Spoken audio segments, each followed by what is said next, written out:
Le souvenir ou l'anecdote, comme vous voulez, que j'ai, c'est celui que j'avais de suivre mon père qui était aussi dans l'association du canal. Et je partais avec lui quand il allait remettre l'eau à Nau, le canal à Nau, pardon. Et donc je partais avec lui, j'étais toute petite à l'époque et je suivais le canal, donc je suivais mon père.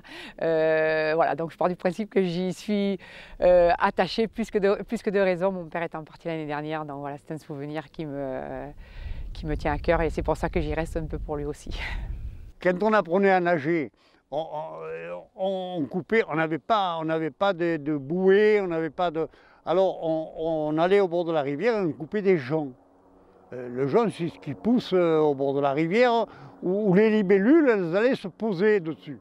Bon, et on en faisait un petit fagot et on mettait ça sous les bras pour que ça vous tienne en surface de l'eau. Mais les gens dans le courant, ils foutaient le camp et puis à un moment donné, on n'avait plus de gens. Alors on se débrouillait de sortir de l'eau comme ça. Et ça a fait qu'on a appris à nager comme ça.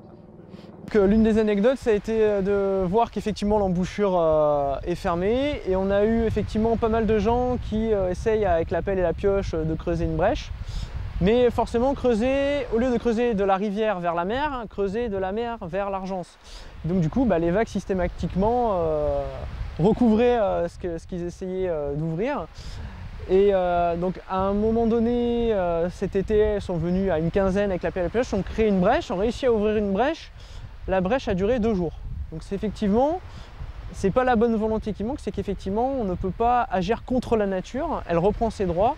L'absence de pluie, l'accumulation de sable fait qu'effectivement on peut faire tout ce qu'on veut, ça finira par se refermer. Quand on gardait les chèvres au bord du canal, ça on était deux, on était avec un copain. Et quand il faisait des orages, des fois on était dehors, qu'est-ce que nous faisions? On se déshabillait et on plongeait dans la rivière. Et le temps que l'orage se passe, nous on était dans l'eau et on avait planqué les habits sous un arbre ou n'importe où.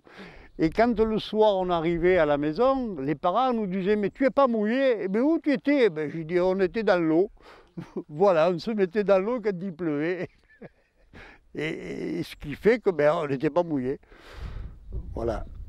La chose qui m'a le plus marqué, dans les années 86, j'ai été payé pour remonter toutes les rivières du département, depuis la mer jusqu'aux sources, et d'en faire des descriptions.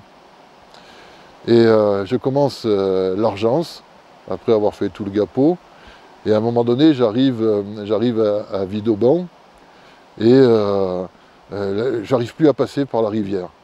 Donc je remonte, et puis je marche sur le bord de la rivière, et d'un seul coup, je vois quelque chose de travaillé en tuf, une espèce de puits de lumière.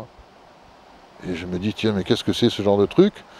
Un peu plus loin, un trou, mais je suis assez craintif, moi, donc je ne descends pas. Et puis en regardant, je trouve une espèce d'escalier qui était branché dans ce travertin, là.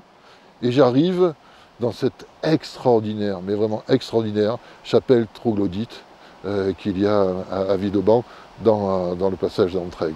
Et là, j'en prends plein la vue, mais vraiment plein la vue. Hein. Et je sors de là, je regarde cette eau avec cette couleur turquoise classique des eaux sulfatées, je lève la tête et je vois cette grande voûte de tuf. Je remonte et là je vois l'Argence qui traverse cette montagne avec cet endroit où ça s'est écroulé, avec le tuf, cette couleur, c'est exceptionnel.